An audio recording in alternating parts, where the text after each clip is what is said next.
नमस्कार, मैं हूं सौम्या और आप देख रहे हैं डीएनए।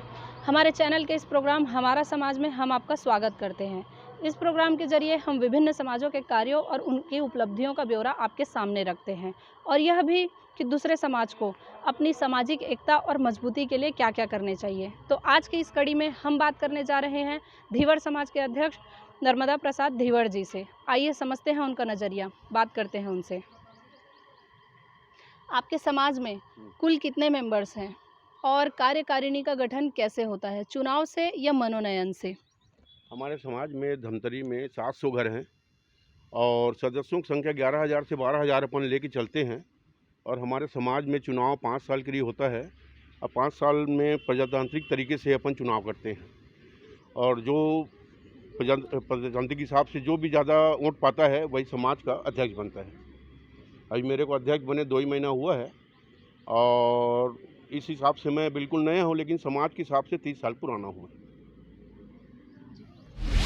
आप अध्यक्ष पद को एक चुनौती मानते हैं या अवसर मानते हैं?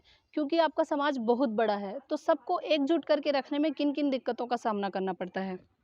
मैं समाज में जो अध्यक्ष बना हूँ, मैं इसको सेवा मानता हूँ। मैं सेवा के हिसाब से मैं 30-35 साल से समाज से जुड़ा हुआ हूँ।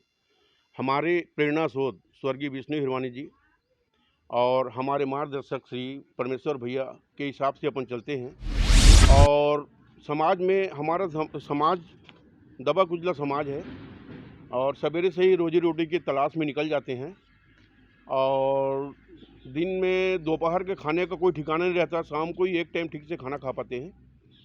इसलिए अपन ये सोचे हैं कि समाज में शिक्षा का प्रचार अपन तेज़ी से करना चाहते हैं और इसको मैं अवसर नहीं मानता। समाज के जो अध्यक्ष बना उसका अवसर नहीं मानता।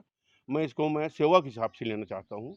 और हमारे समाज में करीबी से जाके देखा हूँ, कई घरों में दोपहर का खाना नहीं बनता और ले दे के रोजी रोटी दिन भर में परिवार चलाने लायक होता है। आपसे पहले जो पूर्व अध्यक्ष रहे हैं आपके समाज के, उनकी क्या क्या उपलब्धियां रही है समाज के प्रति?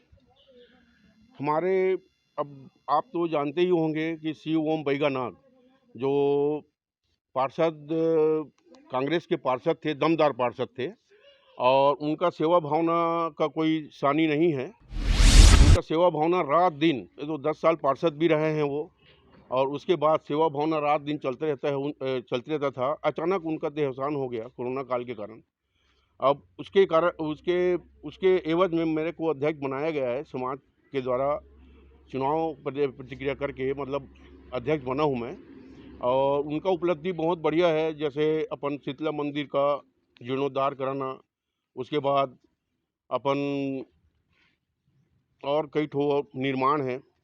और समाज में मतलब अपन क्या करते हैं, समाज में जो शिक्षित छात्र हैं उनको मतलब पुस्तक कापी पूरा देने के लिए, और जो छात्र अगर बोलता है अपने को पढ़ने के लायक पैसा भी नहीं है तो हम पैसा भी देते हैं उनको और पुस्तक कापी पूरा वितरण किया जाता है समाज के द्वारा। ये उनका बहुत बड़े उपलब्धि था और मैं भी उनके साथ कंधे से कंधा मिलाकर काम किया।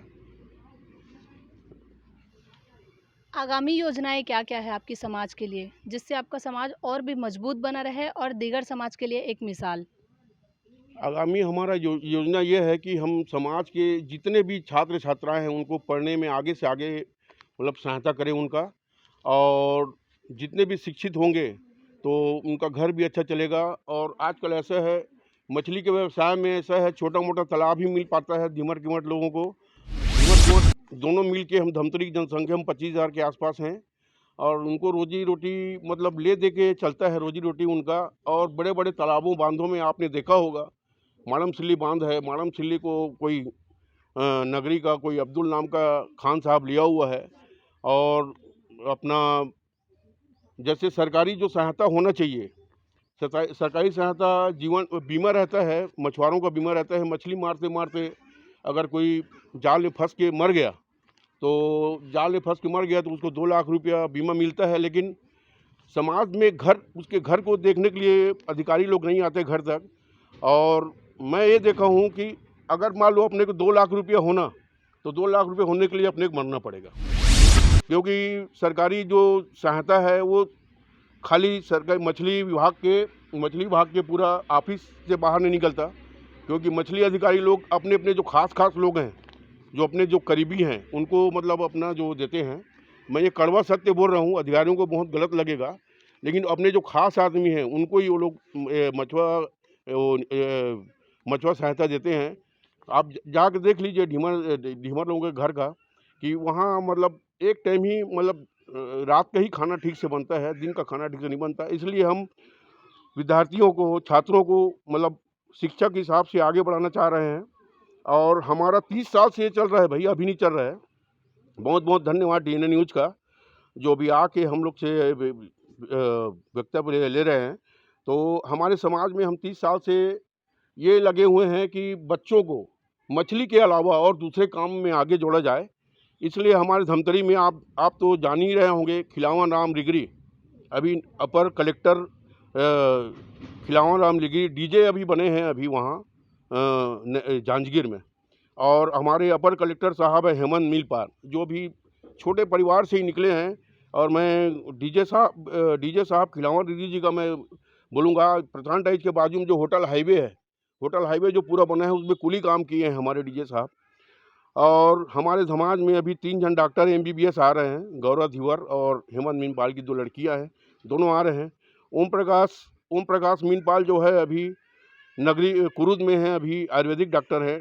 डॉक्टर दिलीप नाग को तो आप जानते ही होंगे। दिलीप नाग ऐसे मास्टर हैं जिनको राष्ट्रपति से पुरस्कार मिला हुआ है। और हमारे यहाँ अभी होम्योपैथी डॉक्टर श्रीमती सती फुटान है। और नाग के उसके लड़के और उसकी बहू दोनों डॉक्टर है, आयुर्वेदिक डॉक्टर हैं और बहुत बढ़िया सेवा कर रहे हैं। और इसीलिए हम लोग ये चाहते हैं कि मतलब बच्चों को शिक्षा में विशेष रूप से आगे बढ़ाना चाहिए, क्योंकि मछली मारने में दिमाग लगता है। किसी दूसरे आदमी को अगर मान लो मछली तालाब में घुसा दोगे ना, तो मछली नहीं पकड़ पाएगा, खुद ही मर जाएगा वो। और ढीमर लोग ना गहरी से गहरी खाई में, नदियों में घुस के मछली निकालते हैं, लेकिन निकालने तक ही उनका काम सीमित है। उसको बाजार में आगे ले जाने के लिए व्यापारी आ जाते हैं। मछली को कम रेट में जाएंगे और बाजार में ना डबल रेट में बिक जाता है माल।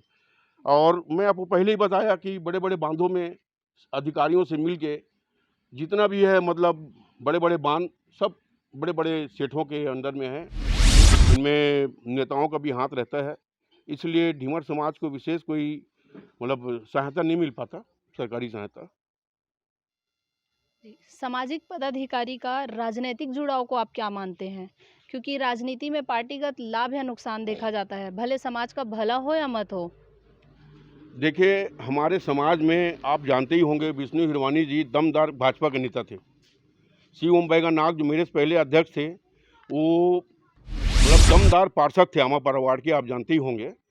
अब हमारे वार्ड में हम ना पार्टी विशेष हम नहीं जाते, हम राजनीति में ऐसे देखते हैं कि जो भी हमारे समाज में राजनीति के हिसाब से आगे बढ़ रहा है, वो उसके हिसाब से आगे बढ़ना चाहिए। हमारी तरफ से दबाव नहीं रहता कि आप कांग्रेस में जाओ या भाजपा में जाओ, तो हमारी तरफ से दबाव नहीं रहता। जो अपने क्षेत्र में आगे बढ़ जाए कोई, लेकिन सहायता लेने की कोशिश करते हैं। जैसे अभी विष्णु हिरवानी द्वारा जिसमें भाजपा शासन था, उस समय बहुत से सहायता हमारे समाज को मिला है, नाव जाल सब मिला है बहुत सारा।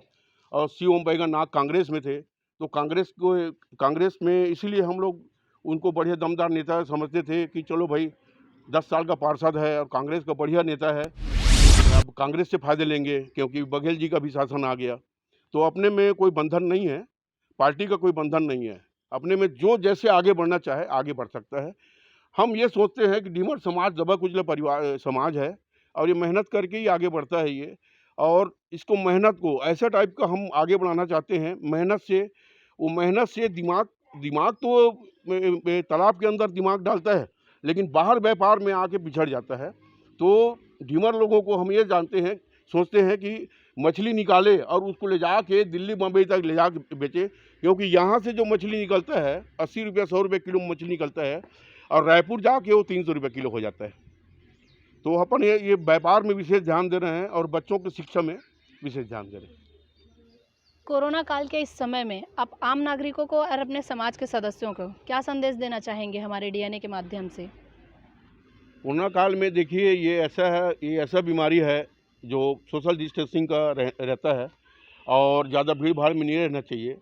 और इसमें ऐसा है कि अब डीमर केवट का काम तो बंद ही हो गया, तालाबों का काम तो बंद ही हो गया है।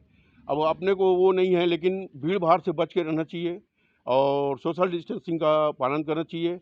और जैसे ही कुछ हो, सर्दी खांसी कुछ हो, तो अपन तुरंत जाके अपना वहाँ चेकअप कराना चाहिए। इतना मैं आम लोगों को, समाज के और आम लोगों के लिए बोलना चाहता हूँ। डीएनए न्यूज़ पहला ही न्यूज़ है धमतरी में, जो अभी मेरे अध्यक्ष बनने के बाद मेरे से संपर्क किया है। मैं बहुत बहुत उनका आभारी हूँ, जो मेरे डिबेट के हिसाब से, मेरे वक्तव्य के हिसाब से मेरा बात आम जन तक पहुँचाने का काम किया है। बहुत बहुत आभारी हूँ उनका। और मैं भी डीएनए न्यूज़ देखता हूँ और सभी हमारे समाज के लोगों को और आम लोगों को ये बोलूँ कि डीएनए न्यूज़ को विशेष रूप से देखें। और इतना कह के मैं अपना शब्द विराम करता हूँ। तो ये था धीवर समाज के अध्यक्ष नर्मदा प्रसाद धीवर जी से बातचीत का हमारा सिलसिला। इन्होंने बहुत ही आत्मिक माहौल में हमसे बातचीत की और अपने सामाजिक कार्यों और उपलब्धियों का ब्यौरा हमारे सामने रखा। सरल, सहज और सौम्य माने जाने वाले नर्मदा प्रसाद धीवर जी से हम लेते हैं विदाई। आपसे फिर मुलाकात होगी अगले कार्यक्रम में। मैं सौम्या, मेरे सहभागी राज गायकवाड़, हमें दीजिए इजाज़त। जय हिंद, जय छत्तीसगढ़, जय धमतरी।